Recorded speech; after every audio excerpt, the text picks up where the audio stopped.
Come over here. Hello. Okay. Hi, how's it going? Behind the curtain. Yeah. You can help me turn it around. Let's get tired. Oh God, no. Doesn't have that many I want to sit skills. more comfortably.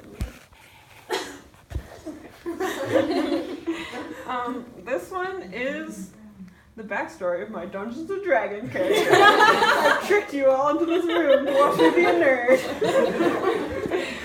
It's a sad one. I'm sorry to end on the sad one, but that's how it goes. This is the story of the youngest middle child, or the sad tale of Risky Standard.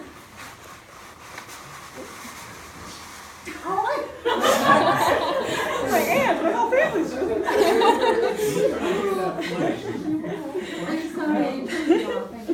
That's okay.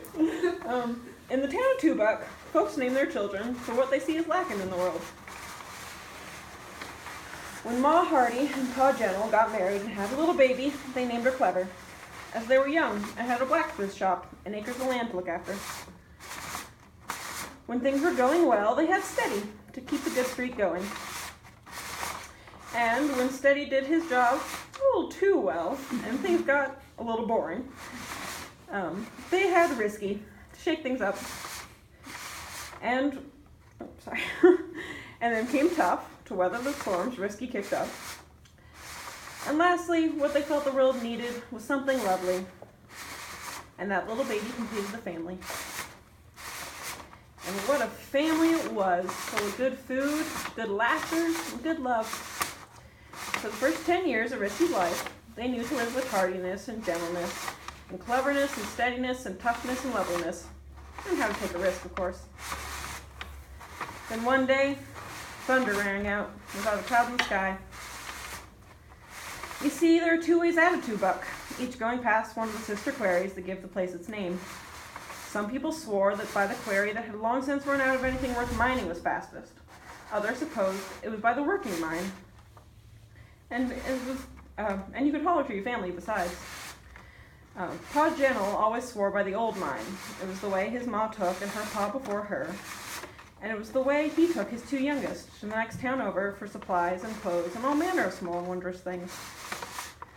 By the time all the running and the yelling and the digging finished that day, there wasn't an old mine anymore.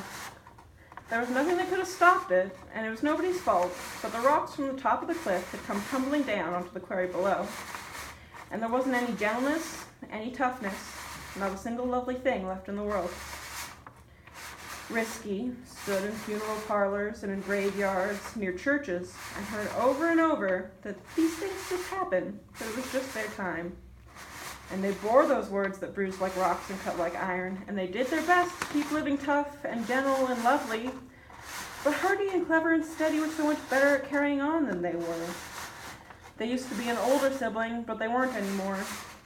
And one day, they left home, so they wouldn't have to be the youngest now either.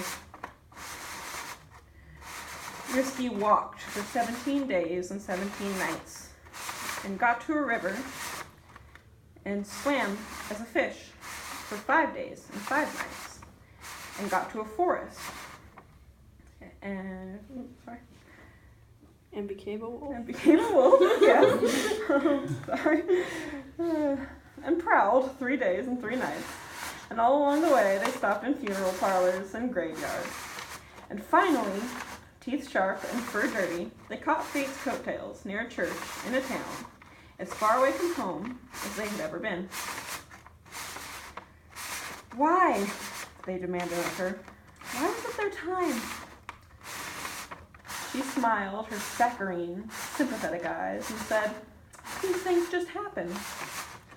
And it was only the shreds of gentleness, of loveliness, of toughness that kept that wolf's mouth clamped tight. Claws used not to lash out, but to run, run, run.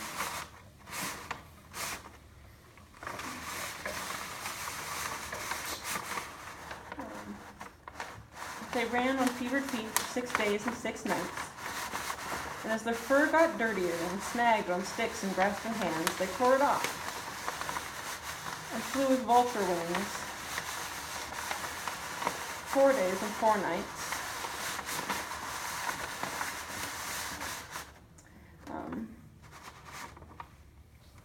sorry, and crawled with scaly feet for 2 days and 2 nights until a lizard walked into a hazy saloon, and Luck greeted them with a grin.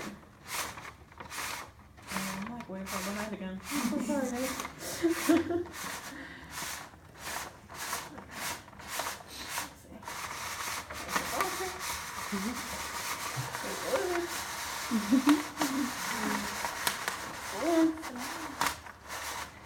Okay.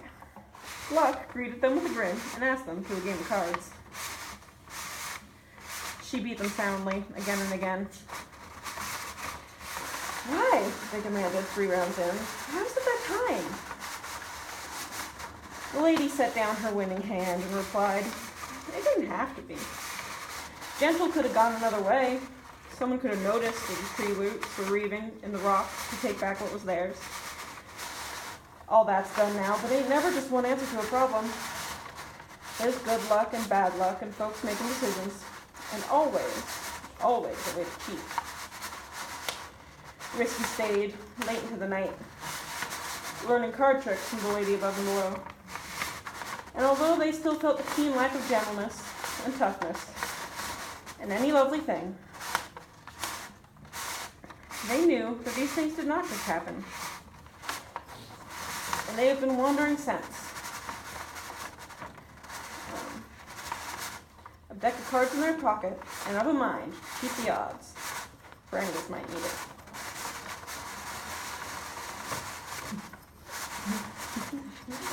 The end.